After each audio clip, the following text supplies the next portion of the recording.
શિવરાત્રિ નિમિત્તે દેવે બાકી મસ્ત મસ્ત બધું બનાવ્યું છે, જોકે એક જ ટાઈમ ખાવાનું છે એટલા માટે. અને ફરાળી પરોઠા, મોરૈયો, ફરાળી શીરો અને ફરાળી શાક, એવું જ કહેવાય ને ફરાળી શાક ને. અને મારું ફેવરિટ આ તો જો કે મેં જ બનાવી દીધું હતું, મતલબ મેં કાપી દીધું. બાકી ધ્રુવને મેન્ડેટરી છે, ઘરમાં શક્કરિયા આવે ને એટલે દૂધ શક્કરિયા ખાવાના. અને મારું ઓપોઝિટ છે, હું કદી નહીં. બોલો શું ક્યાંથી ચાલુ કરું કહો? બધું શીરાથી ચાલુ કરી. ચલો મીઠાથી.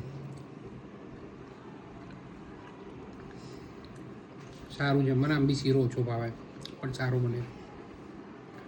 આ તો જોરદાર જ છે. મોરૈયો અલગ લાગી રહ્યો કંઈક, અલગ ખીચા જેવો લાગી રહ્યો.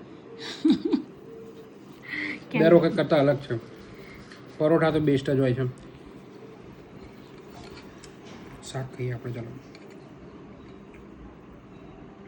તો સૂકી ભાજી બનાવવાની હતી, મેં કીધું યાર આવું મજા આવે.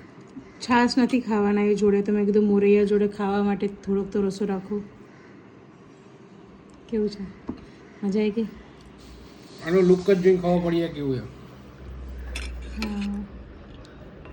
અને આનો લુક જો જોરદાર છે. એમ ચમચી જોઈશે 2-3 આપી દો, બધું અલગ અલગ ખાવા માટે. અને એમ રસો આવે ને તો મજા આવે થોડી. ધ્રુવનું મોઢું તો જો.